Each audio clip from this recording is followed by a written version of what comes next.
This is Special Squeeze True Crime, a Florida-only true crime podcast. My name is Suhaili, and before we start squeezing, please follow us at fstcpodcast.com, where you can find us on all our social media accounts. Now, let's get to squeezing. On the morning of November 2nd, 1990, two employees for the Florida Power and Light Company stumbled upon a horrific sight while working in the wealthy Miami Beach neighborhood of La Gorge. The emaciated dead body of a young toddler wearing blue gym shorts over a soiled diaper wrapped multiple times with brown packaging tape. The t shirt he was wearing caused the Miami Beach Police Department to name him Baby Lollipops, and he remained unidentified for weeks after his discovery. The dead baby was hidden in the bushes between a house's driveway and garden wall and was not visible from the street or the door of the house. The boy was so emaciated that he appeared skeletal, with a bruised right eye. At the time of his murder, his weight was 18 pounds, half the weight of a healthy child of his age. The Miami Beach Police Department hosted a media conference with multiple detectives handling the murder case. They also conducted door to door interviews in both English and Spanish to obtain more information about the boy. They received numerous leads and were eventually able to identify the boy as Lazaro Figueroa. But for weeks before they were unable to identify him, local channels aired specials urging parents to teach children about stranger danger, reminding them of children kidnapped in department stores and supermarkets. The story of Adam Walsh's kidnapping and murder was back on the news. For those who are not aware or don't remember, Adam Walsh was a 6-year-old boy abducted on July 27, 1981, from a Sears department store in Hollywood, Florida. His severed head was discovered 2 weeks later, on August 10, 1981, in a drainage ditch. The rest of his body was never recovered, and the head itself was kept in the morgue until the case's closure in 2008. Adam Walsh was the son of John Walsh, the host and creator of America's Most Wanted, and the reason why we now have Code Adam in stores. So whomever killed Lazaro was a monster. Lazaro was born on September 18, 1987, to Ana Maria Cardona and Fidel Figueroa. Cardona also had two other children. Fidel Figueroa, the father, was a well-known drug dealer and died under mysterious circumstances on September 20th, 1987, just 2 days after the baby's birth. This crime remains unsolved. So if you were doing the math, Lazaro was 3 years old at the time of his death. On October 31st, 1990, Ana Maria Cardona split Lazaro's head open with a baseball bat, and when the child would not stop screaming, she beat him to death. Cardona and Olivia Gonzalez Mendoza dumped the body in a Miami Beach neighborhood and fled to Orlando, making a stop at Disney. Police continued to search for Lazaro's family. They searched school records for Juan Ponte, the oldest son, and learned that he has been enrolled in the school in South Miami.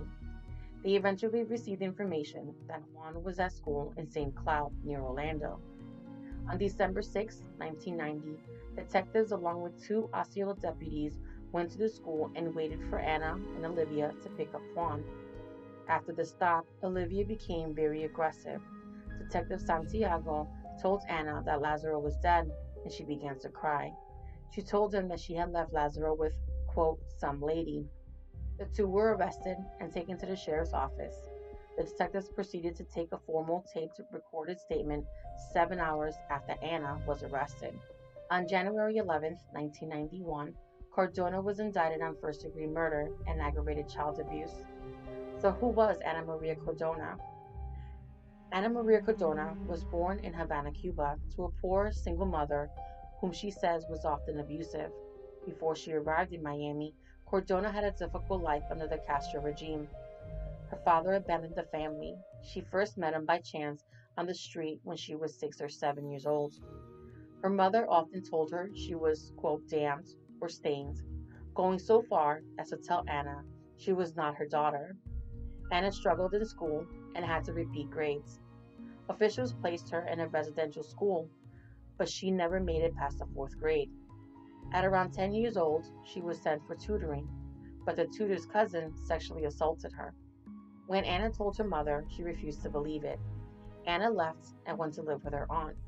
but her uncle and cousin behaved inappropriately towards her, to the point where the aunt did not want to leave Anna alone when they were around, and Anna eventually went back to her mother. Anna attempted suicide 3 times between the ages of 14 and 16. At 15 or 16, she left her mother's house and moved in with 5 other girls who were older and introduced her to street life, quote, marijuana, pills, alcohol, and sex with men and women. She stated, "My whole family died in Cuba. All I have left is God and my children." She came to the United States in 1980 during the Morale boat lift, alone and pregnant when she was 19, and supported herself with sex work. A quick side note about the Mariel boat lift. Mariel boat lift was a mass immigration of Cubans who traveled from Cuba's Mariel Harbor to the United States between April 15th through October 31st, 1980. The term Marielito is used to refer to these refugees in both Spanish and English. While the exodus was triggered by a sharp downturn in Cuban economy, it followed on the heels of generations of Cubans who had immigrated to the United States in the preceding decades. After 10,000 Cubans tried to gain asylum by taking refuge on the grounds of the Peruvian embassy, the Cuban government announced that anyone who wanted to leave could do so. The ensuing mass migration was organized by Cuban Americans with the agreement of Cuban President Fidel Castro. The Cuban government considered the exodus a sort of social cleansing of the nation's so called undesirables and organized acts of repudiation against prospective immigrants. The arrival of the refugees in the United States created political problems for the then U.S. President Jimmy Carter. The Carter administration struggled to develop a consistent response to the immigrants. The Mariel boat lift was ended by mutual agreement between the two governments in late October 1980. By then, an estimated 125,000 Cubans had reached Florida. Back to Cardona, who at this time lived on the streets, had Juan Ponte when she met Fidel Figueroa.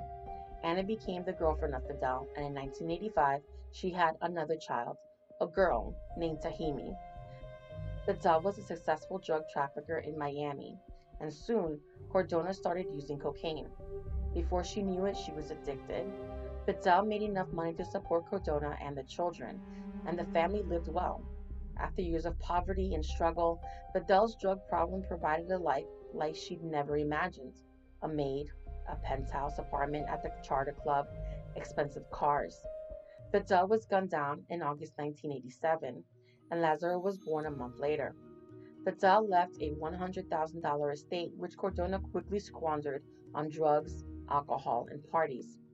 Eventually, after the money was spent and the cars were gone, Cardona was evicted from her luxury apartment and found herself on the streets again. Except this time, she had 3 children in tow. Lazaro was 18 months old, and the other 2 children, Juan Ponte, was 10, and Tame Cardona was 5. "It's hard," Cardona said. "You find yourself on the streets with little children like I did, and not a single person extends a hand." During this time, she was penniless and left her children with friends and family and babysitters for weeks, sometimes months at a time. Anna established a pattern of leaving Lazaro in the care of others, even strangers, for weeks and months on end. Martha Felice's husband had been close to Fidel in Cuba. When Lazaro was only months old, Anna met Miss Fletes for the first time. Anna left the phone number, but no one ever answered when Fletes called. Miss Fletes had the children for a period of months.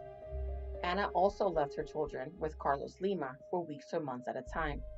At first, he would babysit the children overnight once a week or so. Eventually, one night became 2, then became 3 days.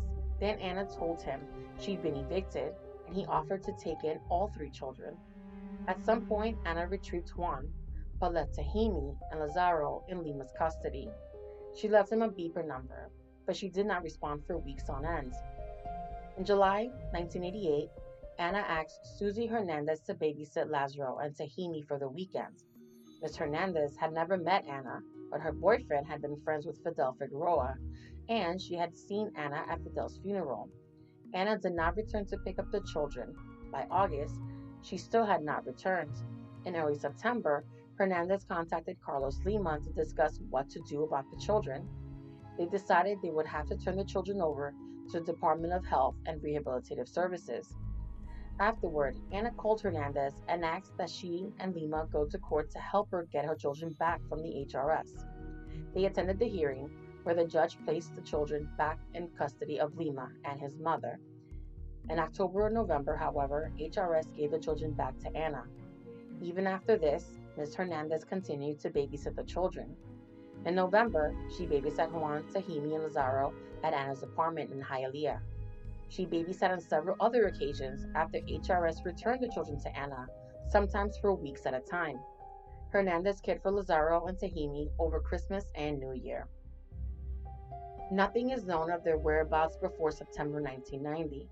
Luis Piloto rented an efficiency in his house to Ana Cardona and Olivia Gonzalez from September through the beginning of November 1990, located at 5976 Southwest 3rd Street in South Miami. During the time, Mr. Polito never saw or heard the small boy living there. Neither did his 9-year-old son nor his daughter, who lived nearby and visited with her own 2-year-old son. He never saw any diapers or baby bottles. He never heard the voice, crying, or screaming of a small child. Her priors included the following: robbery with a gun or deadly weapon, threats to use a firearm, accessory after the fact, burglary while armed, petty theft, and multiple misdemeanors.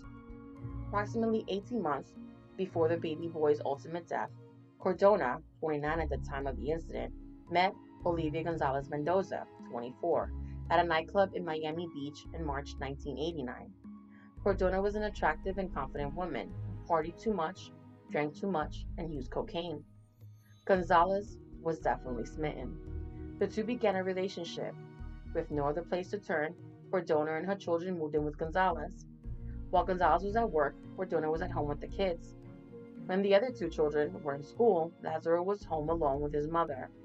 The two women hardly worked and supported themselves, the children, and their increasing drug habit by shoplifting.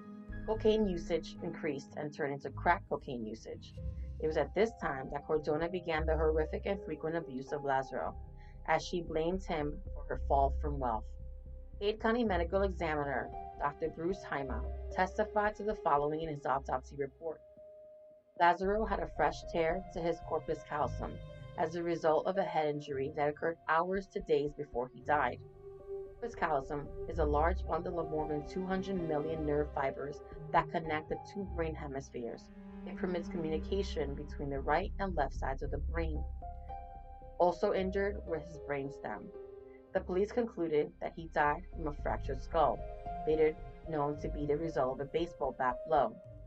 He was also starved, beaten, bitten, burned with a cigarette on his left cheek, had broken teeth, broken bones, and the boy's labral frenulum was torn to the point where the lips were detached, bed sores from being bound to a mattress for extended periods of time. His diaper was caked with excrement and attached to his body with brown packing tape, and the bone of his left arm was permanently fixed at a 90-degree angle. His right leg was smaller than his left. His belly was sunken, and the bones of his pelvis and individual rib stuck out. His left arm had been broken months before as an injury so severe that rather than healing, the nerves had died and the muscles calcified onto bone, a painful process that lasted months. Another examiner stated he looked like he had come from Auschwitz.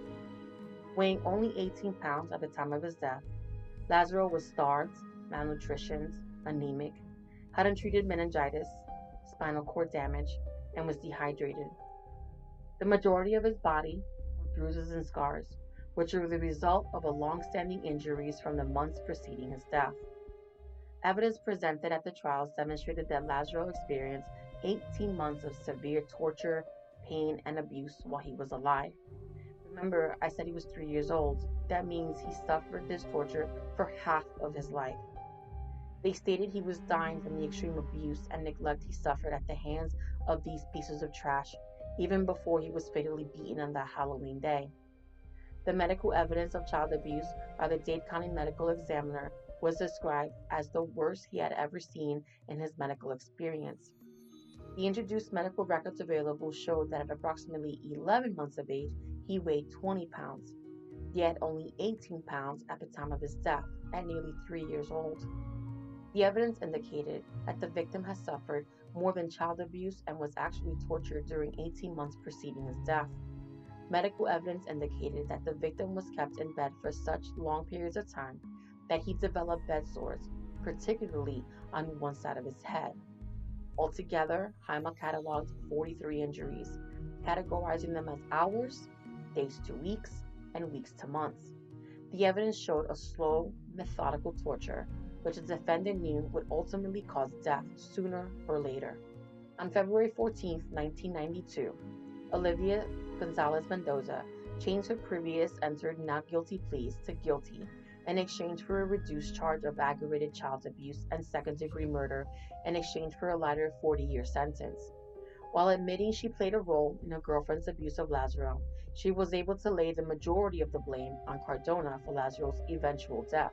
She was not only the key state witness, but the only witness to the escalating abuse the state claimed Cardona committed against the child. She testified that they and the children moved from place to place, from one apartment to the next, from motel rooms to friends' houses to trailers and back again. In each of these spots, she said Lazaro was always either locked in the bedroom, bathroom, closet, or strapped down to a bed. If he moved, disobeyed, or cried, his mother would beat and choke him. He was barely ever fed or bathed or changed. They used packing tape to keep his diaper on for days at a time and to hold in the waist. She also testified that Cardona tortured her son and claimed that she was in better spirits when she was using drugs. When she wasn't high, the abuse got worse. On the stand, Gonzalez said that Cardona had given Lazaro cocaine and sprayed him with insecticide for her own amusement. She enjoyed watching him convulse, Gonzalez said. She admitted that she felt guilty for letting it happen, but she said that she was afraid of Cardona because she had stabbed her in the hand in one of their fights.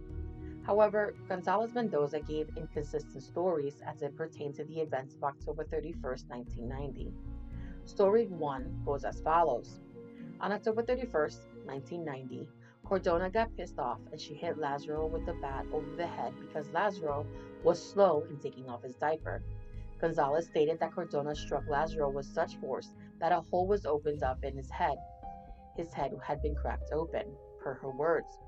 Gonzalez explained that the wound started bleeding and bleeding and bleeding, and then she put mercury on it and applied a plastic band-aid. The incident occurred around 6 or 7 in the evening.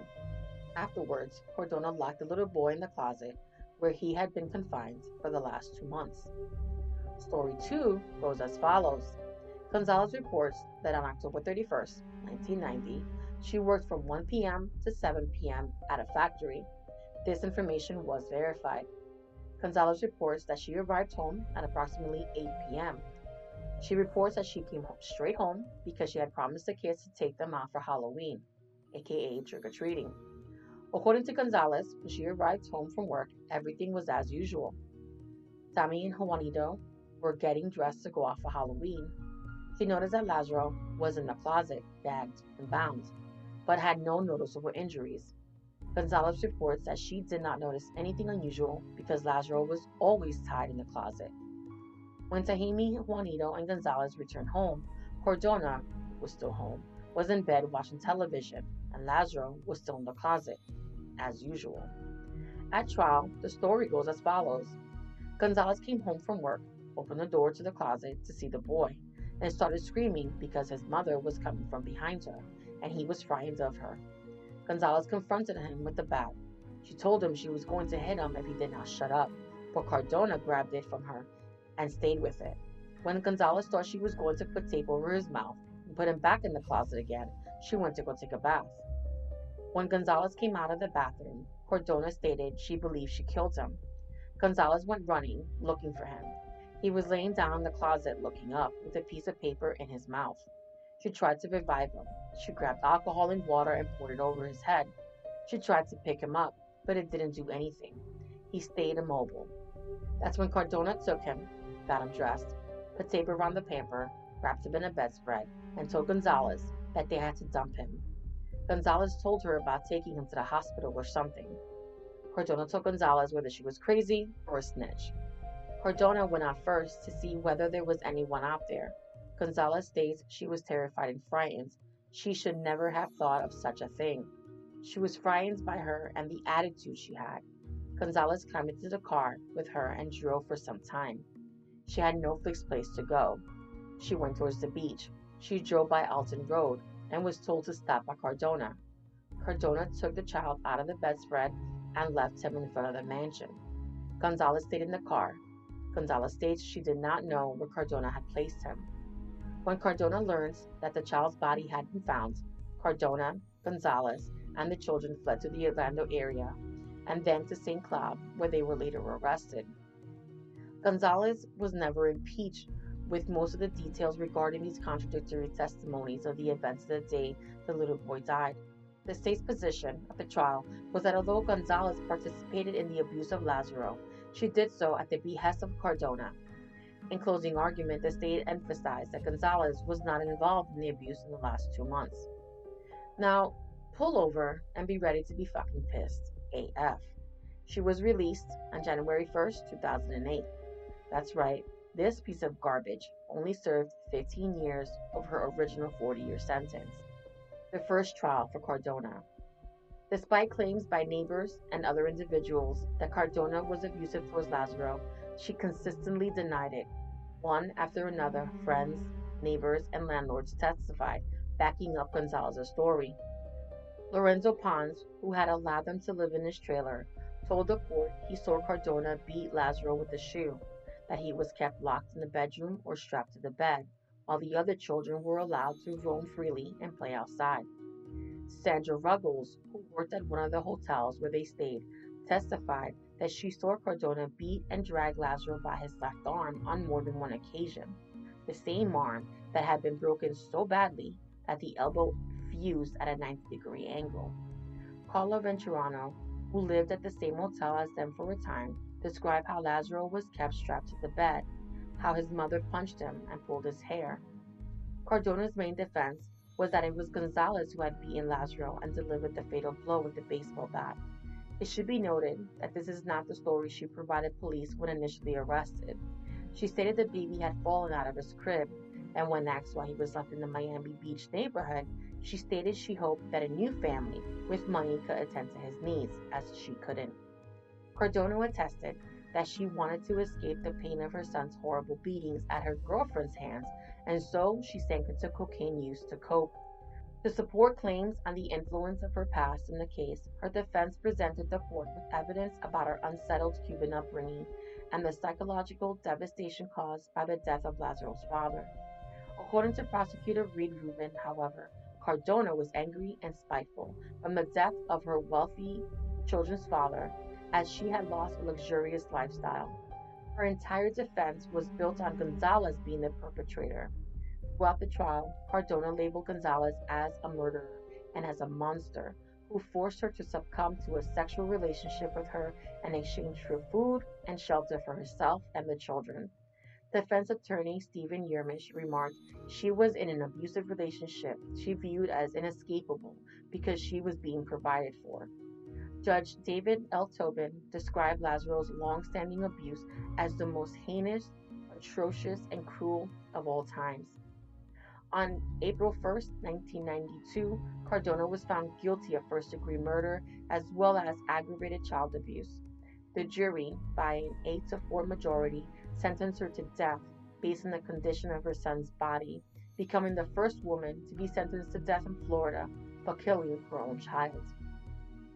The second trial. On July 11, 2002, Cardona's initial sentence was overturned due to a Brady violation by the prosecution. Brady violation is described as the following.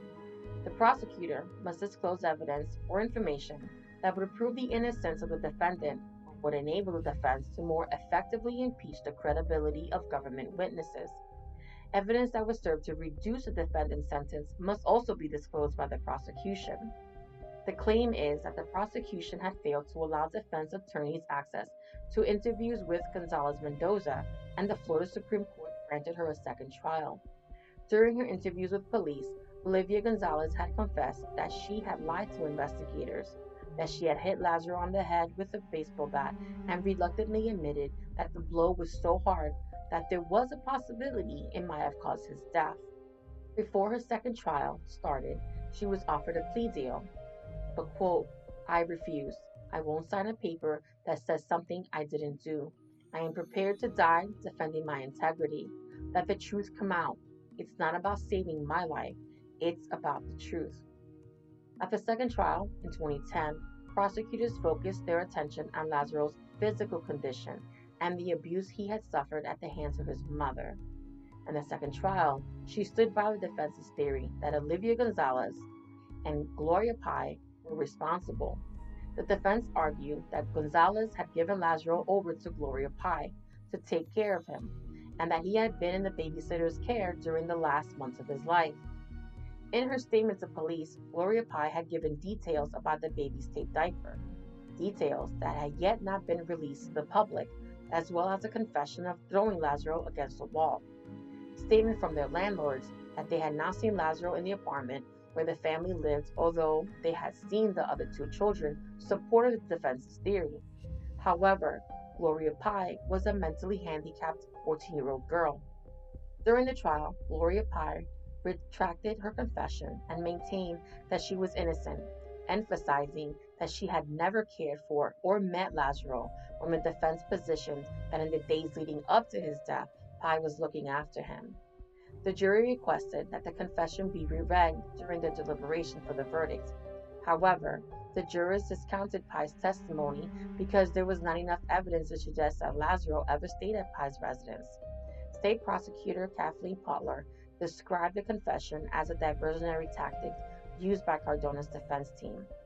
Miami-Dade jurors again found Cardona guilty of the two counts, and on June 10, 2011, she was sentenced to death a second time. In contrast to her outrage at the verdict in the 1992 trial, Cardona appeared collected when her sentence was handed down. State Attorney Kathleen Fernandez Rundle stated almost 20 years later, a second jury heard the evidence and has come to the same conclusion. The truth still remains the truth. While reading her sentence, the judge, Grimberto Diaz, stated, Ana Maria Cardona, you have forfeited your right to live. Lazaro was tortured to death. The third trial. Cardona spent 17 years on death row before her verdict was overturned by the Florida Supreme Court on February 18, 2016, because the prosecution had used arguments that improperly inflamed the minds and passions of the jurors. The prosecution in this third trial did not seek the death penalty. In the third trial, a neighbor testified she closed the door. It didn't appear that any lights were on, but the shower was going and he was heard screaming. She stated that Lazaro was very small, very thin, very frail. However, Cardona insisted under oath that she did not inflict significant abuse on her son or break any of his bones. She also continued to recant her 1990 statement that Lazaro fell off the bed and hit his head, causing a tear in his corpus callosum. Instead, she placed the blame on her ex-girlfriend, Olivia Gonzalez Mendoza, insisting that she struck Lazaro with a baseball bat. The defense said they would introduce evidence Gonzalez had confessed to hitting the boy with the baseball bat and killing him. The evidence was former inmates of Gonzalez Mendoza. Cardona's lawyer, Stephen Yermish, attempted to persuade the jury that while she was indeed a bad mother, she was not necessarily a murderer. He conceded that the charge of aggravated child abuse may have been proven, but that the charge of murder had not.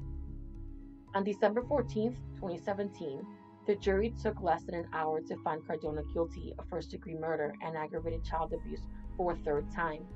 However, this time, she was immediately sentenced to life in prison instead of a death sentence. Presiding Judge Miguel de la O remarked, there are wild beasts that show more empathy for their offspring than you show Lazaro. Cardona maintained her innocence after the verdict. She became emotional in the courtroom, raising her voice in an exchange with the judge. I didn't kill my son. I didn't torture my son. Maybe you don't believe me. You don't feel my pain. Nobody could love my child more than me. Cardona states that to her, proving her innocence to her surviving children is more important than her freedom. Cardona's two other children at the time of this incident, Juan, age 10, and Tahimi, age 5, are adults now, and she hoped to have a relationship with them if she ever gets out of prison. Any other person, she says, would have taken the 20 years, but she wants her children to know the truth. However, Cardona's elder son, 37-year-old named Juan Puente, died while also in prison. Puente was serving a 10-year sentence for burglary when he died at the Gulf Correctional Institute Annex in February 2018. While in jail in 2010, he was brought to Miami courtroom to testify on his mother's behalf in an effort to convince a jury to spare her life. The case followed him around every time he got arrested. It was like a revolving door, said Cardona's former lawyer, Edith Georgie. The kid had a really sweet way about him. He was very easy to get to know and friendly, but he had an addiction he couldn't cure. By 1995, a 15-year-old Puente was already arrested numerous times. Charges included grand theft auto, drugs, robbery, and more for years to follow. Prosecutors dubbed him the habitual violent offender. As of March 29, 2018, a cause of death/manner of death cannot be found. Ana Maria Cardona is 64 years old and inmate number 162180 at Lowell Correctional Institute located in Ocala, Florida. These are my final thoughts. The starting salary for DCF as a child protective investigator is $50,008, which boils down to $24.42 hourly. While children are in crisis and need quick action from strong, compassionate individuals dedicated to ensuring their safety, they should be able to count on DCF. Is this career demanding and challenging? Absolutely yes. But being a DCF, CPI worker, you get to speak for those with no voice and fight to help ensure the safety of those who cannot protect themselves. Several criticisms and concerns have been raised regarding DCF. They include workforce instability and understaffing, inadequate placement and care, family reunification challenges, oversight and accountability concerns, and finally, and most alarming, is case management and investigation deficiencies. Some former DCF investigators have reported being pressured to close cases quickly, even as new cases were assigned, leading to high-pressure situations and potential errors. There are allegations that DCF workers have misrepresented information or omitted details in their reports, potentially leading to adverse outcomes for children. But solutions are out there. Increased compensation and benefits, reduce caseloads, improve training and support, listen to frontline staff, strengthen monitoring and accountability, increase transparency, invest in kinship placements, improve foster care placements, focus on permanency, invest in prevention and early intervention programs. In essence, repairing DCF involves a multi-pronged approach that focuses on addressing the root causes of the agency's challenges. DCF can work towards building a stronger and more effective system that better serves the vulnerable children and families of Florida. Neighbors and friends should report suspected child abuse because they can be the first line of defense in protecting children from harm. Early reporting can prevent further abuse, they can ensure the child's safety, and connect families with necessary support services because we must hold abusers accountable. Lazaro Figueroa was failed by multiple individuals and systems leading up to his death. Everyone in a child's life, not just parents, plays a significant role in the development of a child.